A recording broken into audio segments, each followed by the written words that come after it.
ఈ 15-16 నెలల కాలంలో కూటమి ప్రభుత్వం సాధించిన ఘనకార్యం ఏంటంటే,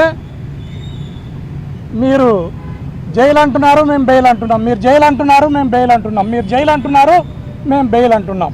ఈ రకంగా అభివృద్ధిని, సంక్షేమాన్ని పక్కన పెట్టి జైలు బెయిల్తోనే ఈ 15 నెలల కాలం, 16 నెలల కాలం పుణ్యకాలం గడిచిపోయింది. అయ్యా చంద్రబాబు నాయుడు, నీ లాఠీలతోనూ, తుపాకీ తూటాలతోనూ, పోలీస్ స్టేషన్లతోనూ, ఇట్లాంటి సెంట్రల్ జైళ్లతోనూ, నీ ఎర్రబుక్కుతోనూ ప్రజాస్వామ్యాన్ని ఖూని చేయలేవు.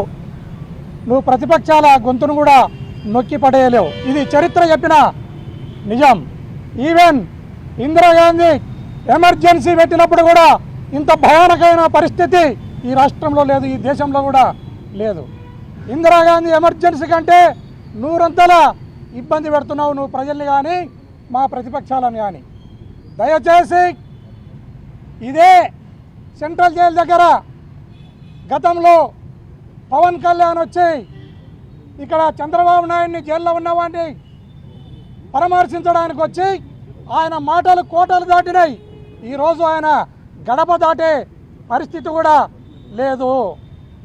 దయచేసి ఈరోజు మనం గమనిస్తే మిథున్ రెడ్డి గారు గౌరవ ఎంపీ, 3 సార్లు ఎంపీగా ఎన్నికైన వ్యక్తి, అతన్ని లోపల పడేసి ఇప్పుడు ములాఖతులో నాకు తెలుస్తున్నది ఏంటంటే, అక్కడ నరమానవుడు కనపడకుండా అతన్ని ఎవరితో మాట్లాడనీయకుండా అంతర్జాతీయ తీవ్రవాదిని చూస్తున్నట్లు ఆ రకమైన చర్యలను తీసుకుని అతన్ని హీనాతిహీనంగా హింస పెడుతున్నారు. ఇది ప్రజలందరూ కూడా గమనించాలి.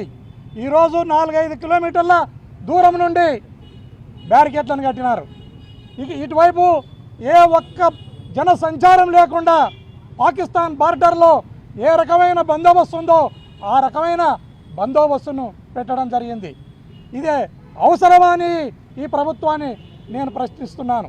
దయచేసి ఇప్పటికైనా మీ దొంగ కేసులను, దొంగ ఎఫ్ఐఆర్లను, దొంగ ఇన్వెస్టిగేషన్ని, దొంగ రిమాండ్లకు పులి స్టాప్ పెట్టి ఇప్పటికైనా మీకు మంచి బుద్ధి తెచ్చుకొని ప్రజాస్వామ్యబద్ధంగా పరిపాలన సాగే విధంగా మీరు ముందుకు పోవాలని కోరుకుంటున్నాను.